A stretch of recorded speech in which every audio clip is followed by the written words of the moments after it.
Well, hello again to sonographers everywhere. We've taken a long break and it's been a little while since I've done one of these videos. However, we are back. Xenography is back on track, and we are looking today at this lens. Let me take it off the adapter. This lens is none other than the Jupiter 8.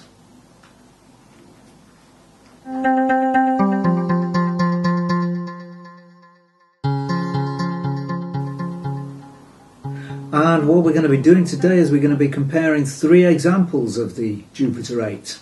We're going to be looking at this example. This is from the year 1955, and it came on this camera. This is the Zorky 3, the remarkable Zorky 3. And here is the Jupiter 8 that came from the Zorky 3. This is the celebrated Red P model, which is said to be a little better in its construction and its coatings and its glass than some of the later ones. Maybe that's true, maybe that isn't true. I don't know. We're going to find out today. We're also going to be comparing it to this example. This is a 1968 version of the lens, exactly the same lens, slightly different barrel construction. And thirdly, we're going to be looking at this lovely example of the same lens, which was standard equipment with this camera, the Zorky 4, the very remarkable and long-lived Zorky 4. This is an old black body lens. Here it is.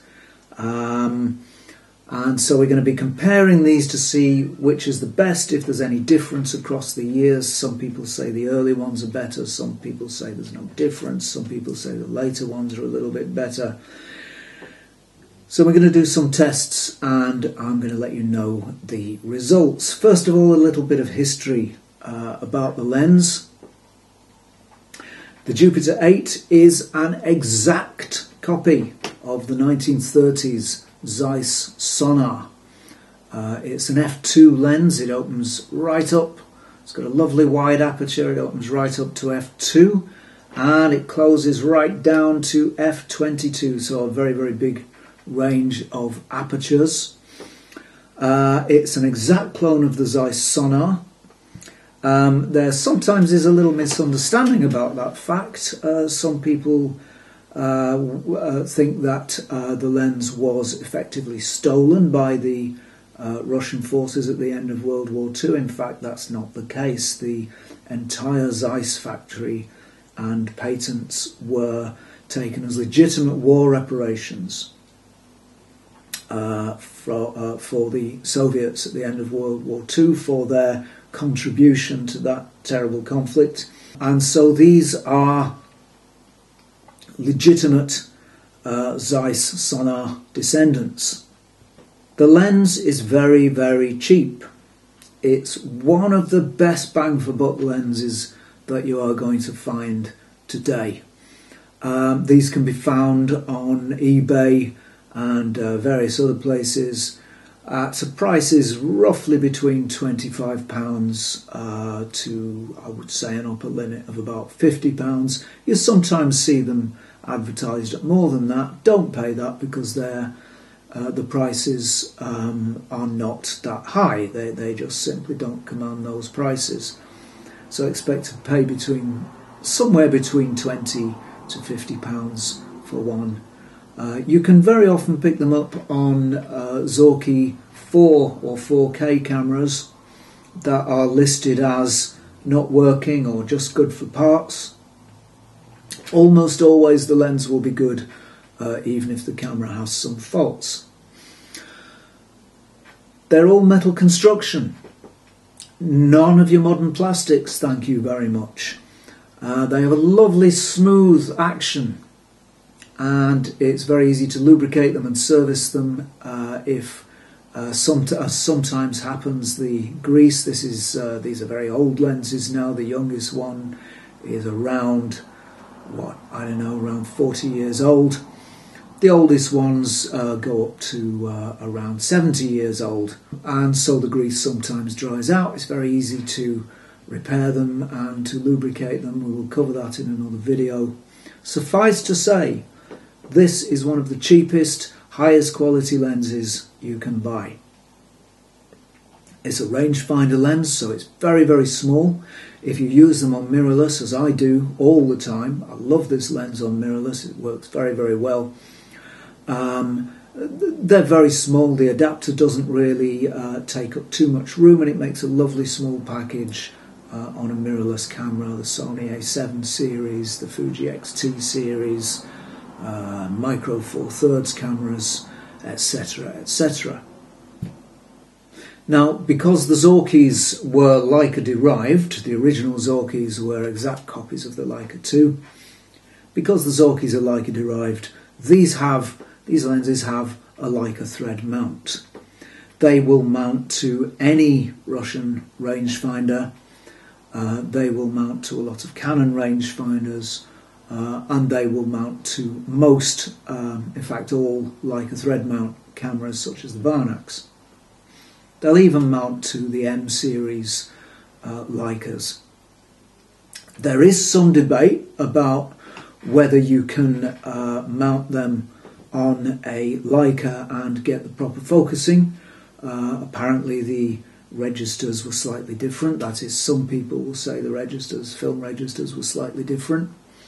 There are two authorities on the internet. One is a very, very well-known gentleman who insists that you cannot get proper focus with one of these lenses or with any of the Russian rangefinder lenses. There is another very highly respected authority who says that you can mount any Russian lens on any Leica camera and there won't be any problems at all. Personally, I've used nothing but Russian lenses on my Leicas, on my screw mount Leicas, and I get excellent results all the time, wide open, at the minimum focus distance, and also at infinity and right throughout the range. So I haven't noticed any problems either. So I think it's probably a good bet that you're going to come off pretty well if you use one of these lenses on your Leica screw mount or your Leica M, or indeed any other rangefinder that it will mount to. I think another reason that you won't find any problem mounting these to a Leica camera is because the Russian camera industry actually began with the Fed company making exact copies of the Leica 2. And as they made exact copies, then it's likely that the film register was identical also. In fact, if you look in the instruction manual for the Zorki one and the Fed one, which were exact copies of the Leica, you will find that the lens to film register is exactly the same as the Leica spec, which off the top of my head I think was 28.8 millimeters. I may not be quite right there, but the figure given is exactly the same as the Leica one, so I personally don't think you'll have any problems. Now, because it's a rangefinder lens, it focuses down only to 3 feet, so the focusing range is 3 feet to infinity. That's on a full frame camera, or of course a 35mm film camera. If you're using it on Micro Four Thirds, your effective closest focusing distance is half of that, which is 1.5 feet or 18 inches.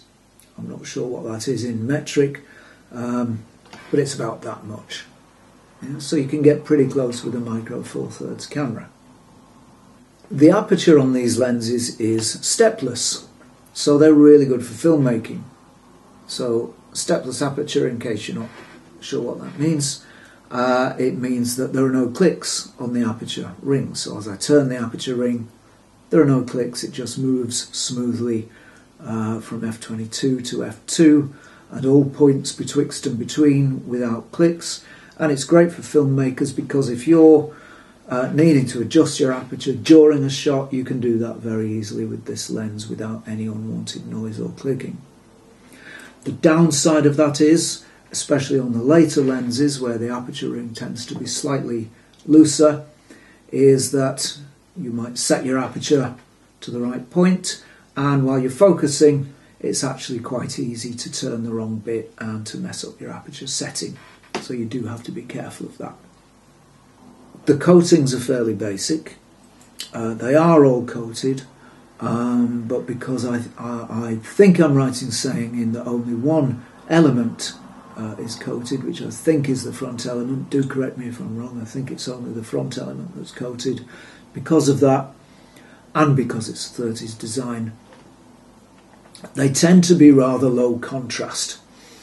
However, the upside of that is that they will give you some beautiful vintage looking images, especially if you're shooting with a little bit of light striking the lens. They're not that great shooting directly into the light, but you will get some nice lens flare if you do that. Keep the light behind you and they're as contrasty as any lens.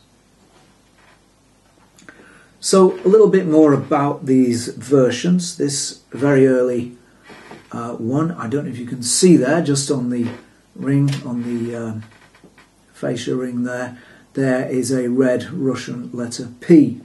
And these are thought to be rather better in their construction and in their optical qualities. So this is one of the celebrated red P ones. Now, Russian lenses are sometimes, in fact, all Russian camera gear is sometimes criticised for having slightly less good quality control than some of the Western manufacturers. I've bought and sold, hundreds of these cameras. Sure, they develop faults, but they're very old. Any old camera is going to develop faults. So occasionally they do develop faults, but from my understanding, from my experience, the quality control is no less good than any other camera manufacturer. And do bear in mind that these were cheap cameras. They were built to give all the qualities and all the experience of using a interchangeable lens rangefinder, but they were cheap. You know, I remember in the 70s the Zorki 4K cost the staggering sum of, I think, about £20 to £22, whereas a Leica of that time would be hundreds of times more expensive. And bang for buck, you just can't beat them. They're not a Leica, no. Is a Leica worth several hundred times more? Probably not.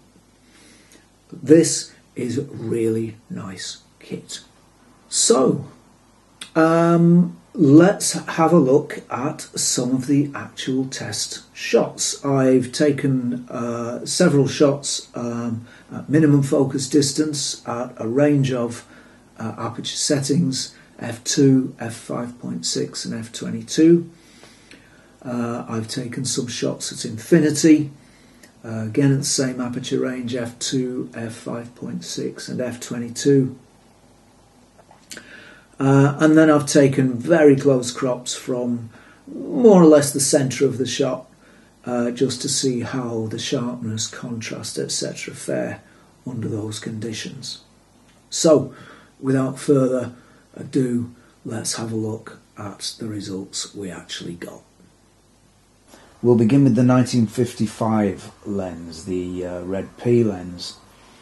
And here it is at its widest aperture and closest focus setting. That is 3 feet.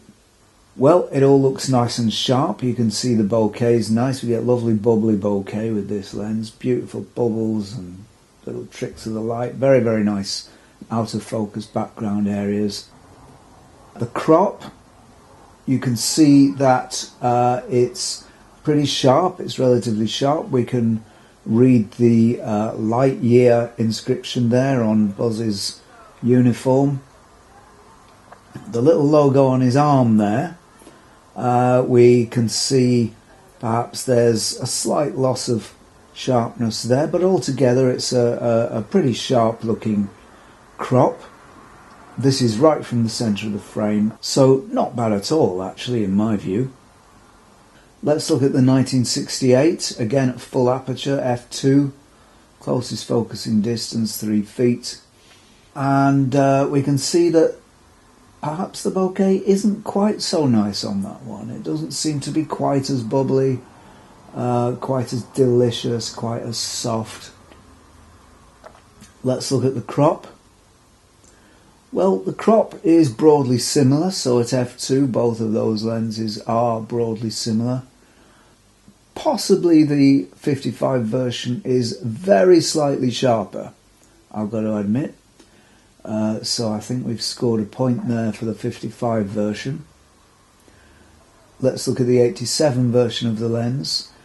And again, an f2 crop at the closest focusing distance 3 feet. And here it's a slightly different story. We can see that the Lightyear logo there on Buzz's uniform is not quite so sharp as it was on either the 68 or the 55 versions. The logo on Buzz's arm there is pretty sharp.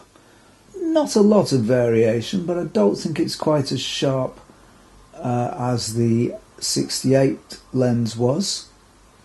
So I think perhaps the 68 lens there outshines the 87 version just very slightly, but there's very little in it. So let's look at 5.6, again going back to the 1955 version. We can see that the image is getting slightly sharper now. Buzz's hand is certainly sharper, the logo is certainly sharper than it was. Curiously enough, the Lightyear emblem there is not quite as sharp. Now, looking at the 68 f5.6 crop, we can see that that really isn't very sharp at all. We do seem to have lost quite a significant amount of sharpness there. That's quite curious because usually lenses do sharpen up the more you close the aperture down. That doesn't seem to have happened in this case, so that is really quite surprising. And the same can be seen, in fact, with the 87 crop at 5.6. The 87 lens at 5.6 is also really not very sharp at all. So we do seem to have lost some sharpness there at 5.6 on both the 68 and the 87 versions. That's quite a surprise. Let's go back to 1955 again and we'll look at the f22 shot, and we can see that the crop at f22 is, as we would expect, pretty sharp. So no surprises there. It's a little grainy because I did have to whack up the ISO. It was shot in not in ideal lighting conditions. Nevertheless, we can see that the sharpness is maintained pretty well. Let's have a look now at the 68 version at f22, the f22 crop. I don't see too much difference there at all. They both look pretty similar. Nice and sharp, as you would expect at a very small aperture. As for the 87 lens, again we've got a fair degree of sharpness there, but not quite as sharp as the 68 version as far as I can see. There isn't much in it, though I think the 68 version comes out on top there. So let's look now at infinity setting and test the sharpness of the lenses at infinity, again across the same range of apertures, f2, f5.6 and f22. Here's the shot. The crop is taken from the small green sign there just in front of the church. We'll begin with the 1955 version. So let's have a look at the crop, and we can see that it's reasonably sharp. As we would expect, things have softened up a little bit. This is a fairly extreme crop. Much of the writing is visible, and you could probably read most of that. There is some softening going on, however. Let's compare that to the 1968 version, and in fact that one does appear slightly sharper. So the 68 scores very well, wide open, and again it's the same fairly extreme crop. There's very little in it, but I do think that the 68 is sharper than the 55 in that regard. Let's whiz through time again to 1987. There's the f2 crop from 1987. And here we can see that things are in fact much sharper. We can see that the 87 version beats both the 68 and certainly the 55 version at infinity focus, shooting at f2 wide open on a fairly extreme crop. Let's go to the next aperture setting, and again we will look at the 1955 version first.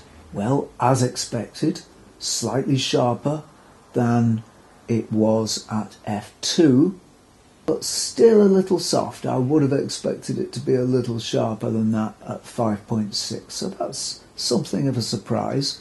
Let's look at the 68 version at f5.6. I think the 68 version beats the 1955 version there. Things do seem to me very slightly sharper. Again, there's very little in this. This is not a matter of extremes, but it does seem a little sharper to me. Going to the 1987 version at f5.6, broadly similar to the 68, but probably slightly softer as far as I can see at least. Again, there's not a great deal in it, but I think the 68 takes the crown for f5.6 at infinity focus. Let's go back through time now and have a look at the 1955 f22 crop, and you can see clearly it's much sharper than it was at f2, but not a great improvement on f5.6. Again, not a great deal in it, but certainly sharper than it was at 5.6 or f2. Let's look at the 68 f22 crop. Well now, this is very sharp indeed. And it does seem that the 68 version, as you close up the aperture, does in fact become very sharp indeed. Let's compare that to the 87 shot at f22. That's rather soft. That's quite surprising.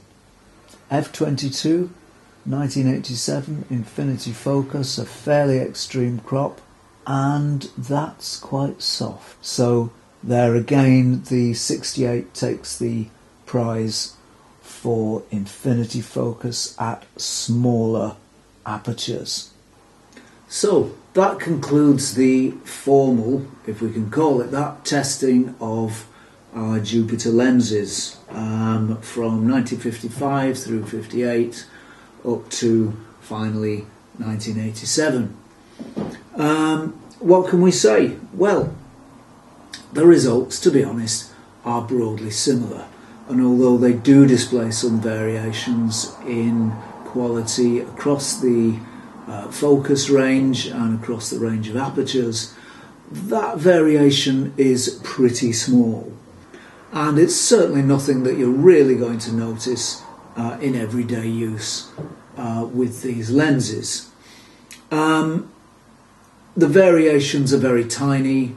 They're probably not really worth taking into account that much because, quite frankly, they're just not going to show. They've all got a very similar character. They have similar bokeh characteristics, and they're all pretty cheap.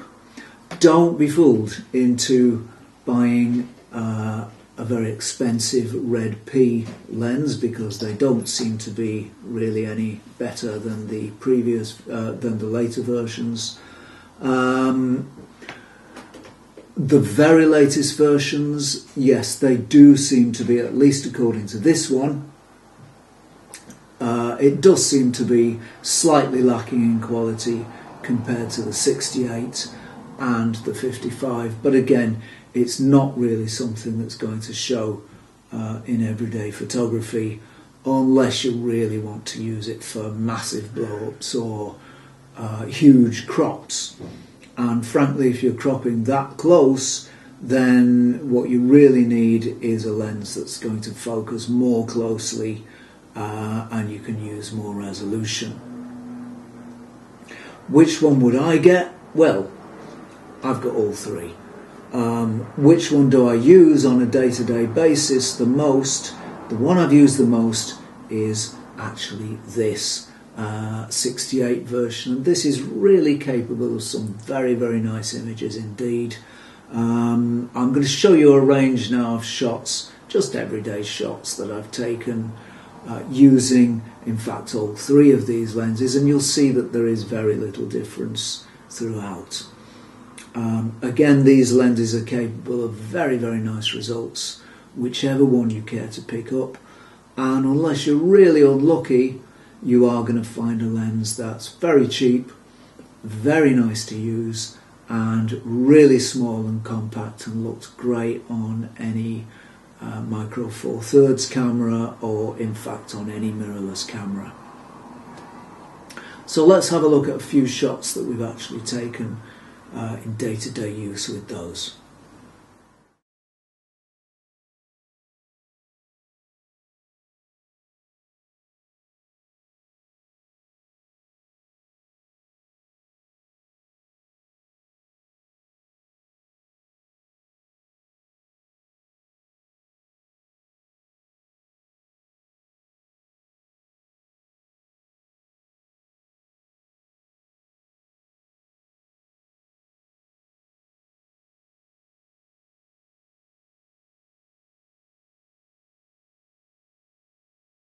So as you can see, all three of these lenses are capable of really nice results.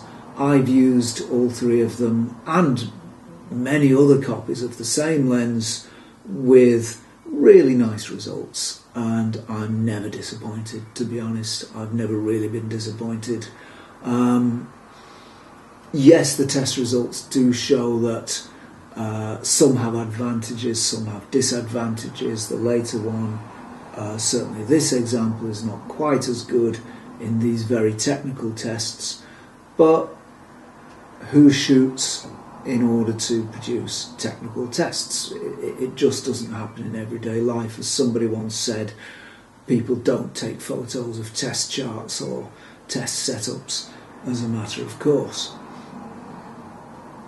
So my advice is, get a Jupiter, use it, enjoy it. They're all fantastic.